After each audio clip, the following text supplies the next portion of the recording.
Hi, I'm Karin. And I'm Kathryn. And in our last video today in our wedding photography series, we're going to talk about having a drone at your wedding. So in today's video, we're going to talk a little bit about something you probably didn't even know you could have for your wedding. I get that a lot. Yeah, like, huh? What? So here at Photos by Ryan, they actually have a drone that they can use for your wedding. Ryan is a licensed pilot, so he can fly the drone commercially. Yes. And drone, yes, we're talking about the drones. Flying little helicopters, taking pictures, taking video. Yes.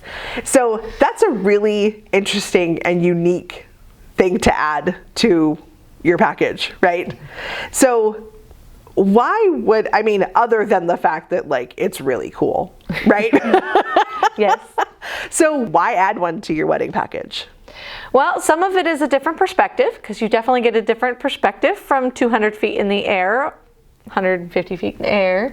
But a lot of it has to do with your venue and your wedding party, not just the wedding party, but your entire wedding guest list, and getting pictures of the entire ceremony site, when there's people there, when there's not people there, getting a big group photo. That's when we get the most people that want to add drone, is because they want a picture of everyone at the wedding, and they've seen ones where we can shape them into hearts or do things like that, and they want a picture of that. We did an elopement on the beach this summer that we stuck their guests into a spread out heart, because there weren't that many of them, but a heart just the same, standing on the beach, and it made for an amazing picture. And now they have a picture of all of their guests who were at the wedding.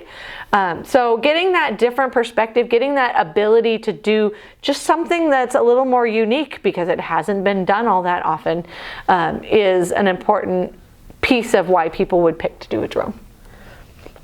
So I know you just mentioned like having the large, like a large group, or taking, getting a picture of all of your guests. What other types of pictures can you get with the drone? Is there, is it especially related to to the venue? If you're at a really, those types of things. So basically what other two must-haves should be on your drone list?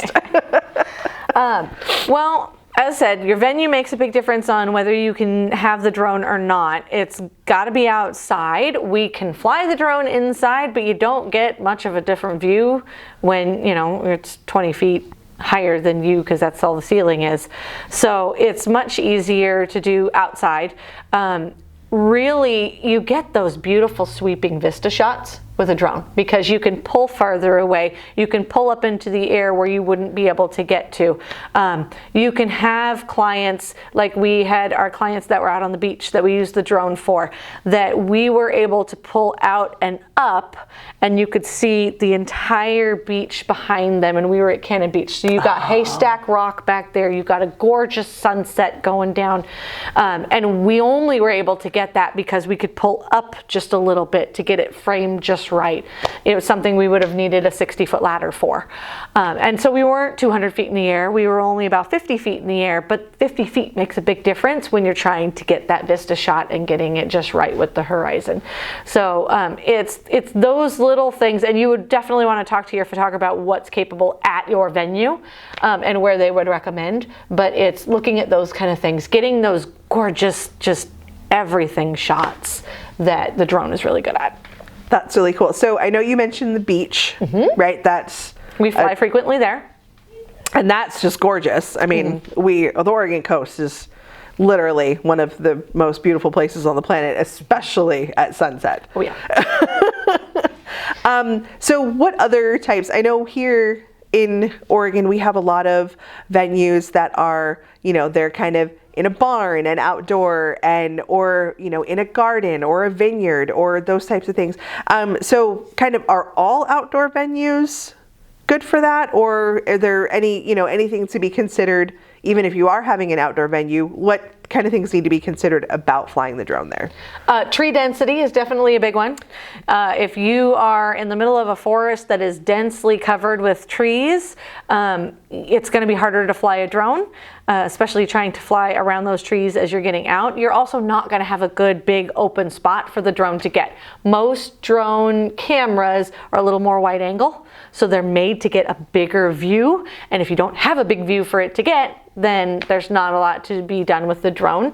That being said, like, we've taken the drone up to different waterfalls, not the state parks, because you can't fly at a state park, but the non-state park waterfalls that we have here, which is a lot of them here in Oregon, especially in the Willamette Valley, where we've set the couple or set like a senior when we're doing senior portraits up at the edge of the waterfall safely, and then we fly the drone out over the lake or the river that the waterfall is flowing into, and you get that gorgeous shot of the whole waterfall with them right there. And that's a shot you can't get with a telephoto lens with a photographer down below. It's just too far away. So it's gorgeous shots like that that you can do, but you have to know if there's a lot of trees around it. You need a more open space to be able to really truly fly the drone and do it safely. You want things that are open with lots of things to look at, places to be. So like the tulip gardens that are in Woodburn. Great place to get photos, even just as simple as family photos, but wedding photos there when they're all in bloom and it's just color all around you. Yeah, and you get higher up into the air so you see even more of that color. Gorgeous. So looking at things like that, places that are more open, places that can have tree coverage but not dense tree coverage, you want those more open places to be able to use the drone. And then, do you ever fly during the actual ceremony? Is that something that people can? We have, but we don't recommend it.